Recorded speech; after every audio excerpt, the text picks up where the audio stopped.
Вся Первая мировая война за 22 минуты. Война, что покончит со всеми войнами. Война великих держав из-за дележа колоний, из-за порабощения других наций, из-за выгод и привилегий на мировом рынке? Или бессмысленная бойня на 4 года? Выстрелы в Сараево. 28 июня 1914 года сербский националист Гаврила Принцип из Боснии и Герцеговины застрелил в Сараево наследника австро-венгерского престола Франца Фердинанда и его жену. Это убийство подожгло фитиль бомбы, которая взорвала всю Европу и уничтожила 4 империи. За что? За то, что 6 лет назад, в 1908 году, Австро-Венгрия присоединила его родину к себе, что принципиально не устроило не только Принципа, но и всех местных сербов, а они жили на этой земле больше 1000 лет. Ведь рядом с недавних пор появилось их национальное государство – Сербия. Австро-Венгрия решает, что highly likely, конечно же без доказательств, ставит ей ультиматум из 10 унизительных пунктов. Сербия не принимает только один, прямо нарушающий ее суверенитет. Ровно через месяц, 28 июля, Австро-Венгрия объявляет Сербии войну. Всего 2 страны, но война же мировая. Как так получилось? Просто у Сербии был союзник, и у союзника Сербии был союзник, и у союзника Сербии был союзник, ну и у Австро-Венгрии был союзник. Год-другой войны, и уже 20 стран сражались на земле, в воде и впервые в истории в воздухе и под водой. С учетом колоний, в войне участвовали все континенты, кроме Антарктиды. Так что, во всем виновата Австро-Венгрия? Австро-Венгрию еще до присоединения Боснии и Герцеговины называли лоскутным одеялом Европы. Могучая когда-то держава превратилась в дряхлую, как и ее 86-летний правитель Франц Иосиф империю, раздираемую национальными противоречиями. Ведь кроме, собственно, австрийцев и венгров в империи жили западные украинцы, румыны, чехи, поляки, итальянцы, словаки, хорваты, боснийцы, словенцы, черногорцы, русины, а теперь еще и сербы. Почему же она решилась объявить войну Сербии, зная, что за той стоит Россия, а у России союз с Францией, у которой в свою очередь союз с мощнейшей державой мира – Великобританией? Экономически США уже были впереди планеты всей, но у них пока не было ни армии, ни сильной военной промышленности, ни мощного флота. Германская империя. А вот Германия совершенно не возражала против нового передела мира. Возможность запустить крупную, но скоротечную войну не казалась кайзеру Вильгельму II, правителю страны, чем-то ужасным. Немцы были вполне уверены в своих силах и поддержали любые действия Австрии против Сербии, при условии, что дело будет сделано быстро. А если что, мол, мы с Италией вас прикроем. У нас ведь тройственный союз. Один за всех и все за одного. В начале 20 века Германская империя – промышленный гигант, который производил практически все, как Китай сейчас, только куда воинственнее. Она даже постепенно ухитрилась вытеснять с неевропейских рынков ту же Великобританию, которая за счет своего флота и колоний контролировала доступ на эти рынки. Вот только колоний у Германии было совсем немного, а Великобритания со своими кораблями могла в любой момент перекрыть кислород всей немецкой торговли. Зато Германия успела первой перевооружить свою армию к 2014 году. Новые полевые тяжелые орудия, вдоволь пулеметов и отличных винтовок Маузера. «Мы готовы, и теперь, чем скорее, тем лучше для нас», писал глава Генштаба Германской империи Мольтке 1 июня 1914 года. Франция. Франция к началу 20 века вернулась в ряд великих держав. Армия не меньше немецкой. Современная военная промышленность. Французский тогда еще оставался языком международного общения. И союз Франции и Великобритании 1904 года получил название «Сердечное соглашение» или просто «Антанта». А еще у французских солдат в начале войны были стильные красные штаны. Предупреждение, что такая форма делает солдат более уязвимыми, чем защитные цвета формы России и Великобритании, отметались под предлогом, что исход войны решит Элан Виталь – массовый прорыв воодушевленных войск. А прятаться и скрываться – это трусость. Великобритания. Соединенное Королевство после Крымской войны предпочитало держаться подальше от европейских дрязг, занимаясь своими колониями. И не только своими. Ввязавшись в трехлетнюю и неожиданно тяжелую войну в Южной Африке с потомками голландских колонистов бурами, англичане поняли, что их армия, в отличие от могучего флота, совершенно не готова к современной войне, и начали спешно перевооружаться, а главное – искать союзников. Союзников много не бывает, поэтому англичане наобещали самому слабому звену Тройственного союза – итальянцам, австрийских земель в случае победы Антанты и всяческие другие блага. Россия. У России и на рубеже 19-20 веков все было неоднозначно. За 25 лет мы в 2,5 раза увеличили экономику. Промышленность неплохо справлялась с товарами народного потребления, но совершенно не была готова выпускать военную продукцию в промышленных масштабах. Все остальные ведущие державы за 20 предшествующих войне лет нарастили военное производство как минимум в 2 раза, а Россия только на 20%.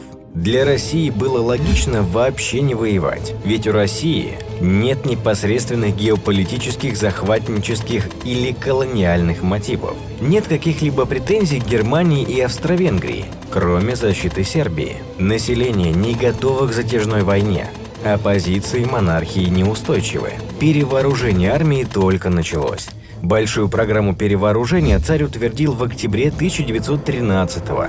Ранее на это просто не хватало денег. Но вот эрцгерцог убит.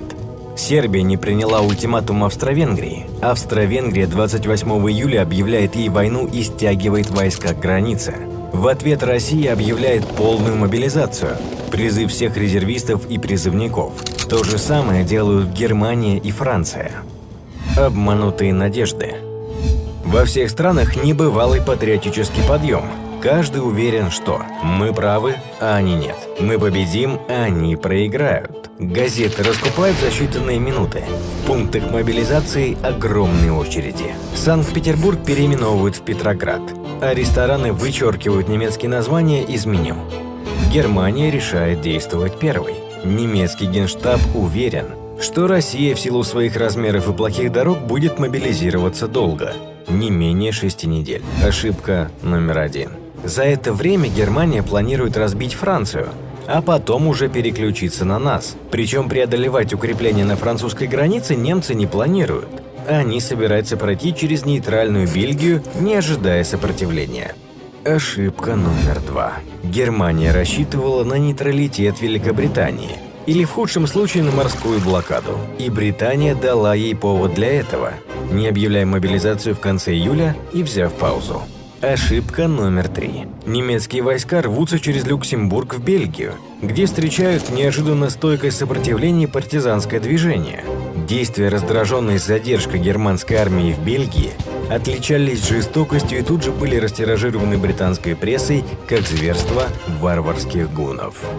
Французы действительно не ожидали, что немцы пойдут настолько севернее, а в их планы вообще входило собственное наступление на Германию с юга и возвращение Эльзаса и Лотарингии. Британцы, выдержав джентльменскую паузу, высаживаются в Бельгии, полагая, что у них будет спокойный участок, что они соберутся с силами и поддержат французов в их победоносном наступлении. Россия планирует быстро наступать по всему фронту, вынуждая немцев оттягивать войска с запада и в итоге быстро проиграть. Ничьему плану не было суждено сбыться. Россия наступает в Восточной Пруссии не через 6 недель, как думали немцы, а через 2. Более того, наша армия выигрывает первое же крупное сражение при Гумбинене, заставляя отступить численно превосходящие силы немцев. При этом одновременно на голову разбивая в Галиции Австро-Венгрию. Французы проваливают свое наступление на юге и едва успевают перебросить войска к Парижу. Причем это делают даже при помощи городских такси и автобусов, так называемое парижское такси. Немцы застревают во Франции, не дойдя до Парижа всего 50 километров. Части британского экспедиционного корпуса неожиданно для самих себя попадают в самое пекло и в Бельгии, и во Франции, но держатся. Увы, неудачно завершается и наше наступление в Восточной Пруссии. После тяжелых поражений при Танненберге и на Мазурских озерах Россия едва не потеряла обе задействованные на этом направлении армии и отступила с тяжелыми потерями. Командовавшие немецким контрнаступлением генералы Гинденбург и Людендорф стали национальными героями, а русский генерал Самсонов, не пережив поражение, застрелился. На Западе стороны быстро понимают, что в прямых столкновениях потери слишком велики и пытаются снова и снова обойти друг друга с фланга. Начинается знаменитый бег к морю. До Атлантического океана армии Германии, Англии и Франции добежали за месяц. С фланга так никто и не обошел. В результате зиму на Западном фронте встречали, сидя друг напротив друга в траншеях. Началась война окопная. Сотни километров траншей протянулись от Атлантики до Альп. Быстрой войны не получилось. Зато получилось встретить Рождество. Солдаты и офицеры спонтанно поздравляют друг друга через линию фронта. На многих участках происходит обмен продуктами, совместное застолье, пение рождественских песен и даже игра в футбол. На Восточном фронте такого не происходило. Рождество у нас и сейчас в разное время. Зато десятками тысяч сдавались славянские части Австро-Венгрии. Из пленных чехов даже сформируют отдельную часть – Чехословацкий легион. На истощение. К концу года турки решили, что немцы побеждают. Это их шанс поквитаться с Россией за все. Зимнее наступление турок на Кавказе проваливается. Турки обвиняют в провале своих же граждан – армян, вырезав более 1,5 миллиона местных жителей, а Россия продвигается вглубь Османской империи. К лету-осени 1916 года русские войска генерала Юденича контролировали большую часть Западной Армении, вновь и вновь разбивая превосходящие силы турок. Вот только Черноморские проливы теперь перекрыты для Антанты. Британцы, австралийцы и новозеландцы, формально это одна империя, пробуют их отобрать, высадившись в Галиполи рядом с проливами весной. Но и их наступление провалится. А как там австро-венгерское наступление против Сербии?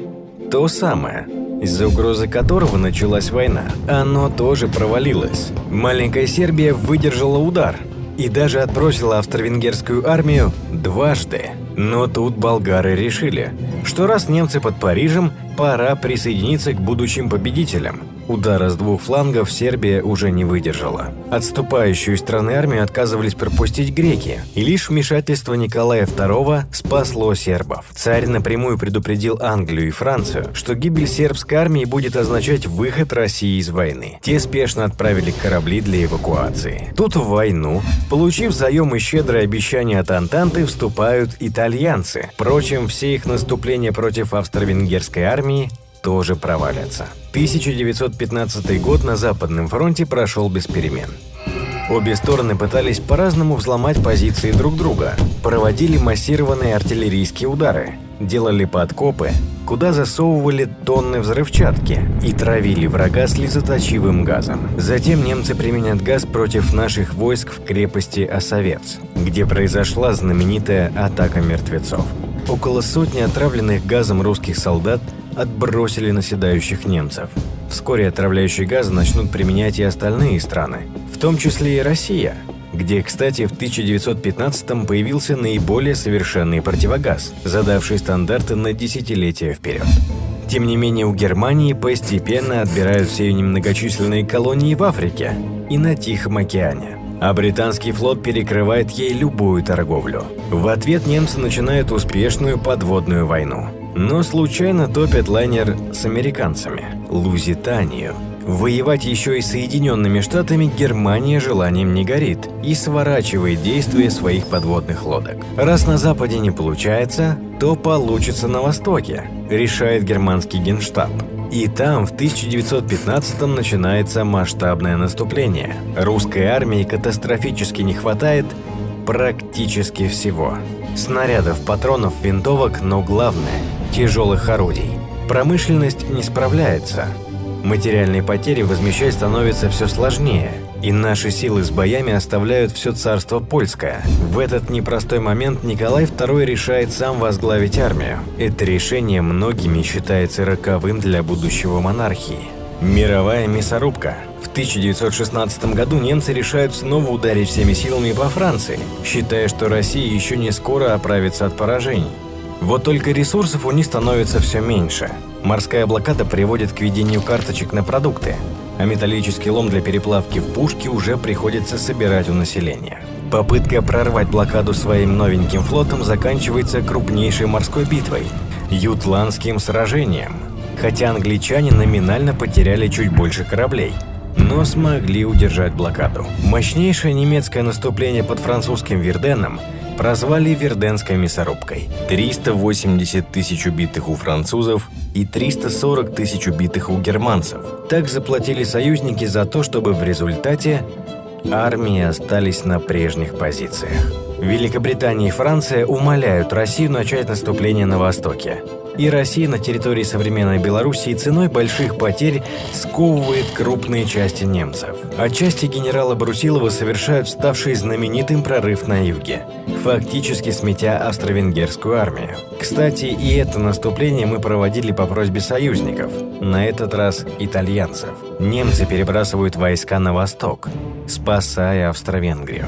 Союзники удерживают фронт в Италии и переходят в наступление на реке Сома во Франции, где англичане впервые попробовали в бою новый вид техники – танки. Успехи России побуждают Румынию присоединиться к Антанте, но она быстро терпит поражение. Страну оккупируют немцы, получая нефть и провизию. Роковой 1917. 1917 год становится роковым для России. Огромные потери, проблемы со снабжением, гибель большинства боевых офицеров приводит к резкому падению дисциплины в армии. Снарядный голод был титаническим усилием преодолен к началу 1917-го. По новой дороге из Романова на Мурмане стало поступать закупленное за рубежом оружие, но заменить опытных командиров просто некем. В то же время из нижних чинов императорской армии начинают свой военный путь самые успешные полководцы Великой Отечественной – Константин Рокоссовский, Георгий Жуков и Иван Конев. В марте 1917-го в частях появляются солдатские комитеты, обсуждающие приказы командования. А спешно подготовленным офицерам приходится уговаривать спешно подготовленных солдат идти в спешно подготовленное наступление. Но миллионы вчерашних крестьян больше не соглашаются умирать ни за сербов, ни за обещанный Россией Константинополь, ни даже за веру, царя и отечество. В этот критический момент ряд генералов, включая наиболее влиятельных в армии, Брусилова и начальника генштаба Алексеева, вынуждают Николая II отречься от престола. Две революции и провал летнего наступления фактически выводят Россию из войны. До победы в ней оставалось немногим больше года. Пришедшие к власти большевики с их лозунгом «Мир без аннексий и контрибуций» едва ли кем-то воспринимались всерьез в 1914-м. Теперь же, после их декрета о земле, преимущественно крестьянская по составу армия фактически разваливается. Солдаты боятся не успеть к разделу помещичьей земли. Немцы продвигаются без боя вглубь нашей страны. 3 марта 1918 года Советская Россия подписывает Брестский мир на немецких условиях, теряя территории Польши, Прибалтики, Украины, Белоруссии и Финляндии. Брестский мир фактически продавил прагматик Ленин, сам называвший его похабным. В экономическом и моральном отношении этот мирный договор был неизмеримо более тяжелым, чем тот, который союзники предложат самой Германии после войны. К счастью, было понятно, что соблюдать его условия придется совсем недолго. Германия и Австро-Венгрия держались из последних сил между первой и второй. А Первая мировая продолжается. Антанта теряет одного союзника, но к ней присоединяется другой – США. Изнуренные морской блокадой немцы снова начинают топить вражеские торговые суда, в число которых попадают американские. Президент США Вудро Вильсон решает, что пришел час вмешаться, и в Европу прибывают американские части. Формальным поводом стала попытка Германии по дипломатическим каналам убедить Мексику напасть на США в случае вступления последних в войну. Выход России из войны внушает немцам надежду добиться победы на Западе, но их последнее крупное наступление 1918 года Операция «Михаэль» заканчивается провалом. Кормить даже солдат на фронте Германская империя уже не в состоянии. Антанта же получает сотни тысяч необстрелянных, но прекрасно оснащенных солдат из США, а также тысячи тонн грузов. В кредит, конечно же. Поражение Германии и ее союзников становится вопросом времени. Очень небольшого времени. Болгария, Османская империя, Австро-Венгрия одна за одной выходят из войны. Германия обречена, и президент США предлагает перемирие на основе так называемых 14 пунктов, главным из которых он считал отречение кайзера Вильгельма от престола. В ноябре 18-го в Германии вспыхивают гражданские беспорядки. Новое правительство и генералы, как и за год до этого в России, убеждают императора отречься. Германия запрашивает перемирие. Оно было подписано под городом Компьен и вступило в силу в 11 часов 11 ноября. Страны-победительницы готовят мирный договор, вымещая в нем всю накопившуюся злость на немцев. Россия, раздираемая гражданской войной, не приглашена. И союзники не учитывают интересы державы, которая своим наступлением в Восточной Пруссии помогла спасти Париж. Летними наступлениями в 1916-м облегчила положение союзников под Верденом и Сомой, вынесла на себе основную тяжесть войны. Потеряла 1 800 000 только убитыми. 28 июня, через 5 лет после роковых выстрелов Сараева, в Версале подписан мирный договор, по которому Германию обязали платить репарации, дань победителям, до 90-х годов 20 века. Ей запрещено иметь тяжелое вооружение и какой-либо серьезный флот. Она потеряла до 20% своей территории. Немцы остались с чувством несправедливости, ведь враги так и не ступили на территорию самой империи, а фронт так и не был прорван. Под лозунгами пересмотра Версальского договора, который немцы назовут унижением, через 15 лет к власти пришел Гитлер. То, что Германия попробует взять реванш, было ясно даже победителям. Версальский договор – это не мир, это перемирие на 20 лет. То, что Россия сможет вернуться в роли великой державы, им было пока не ясно.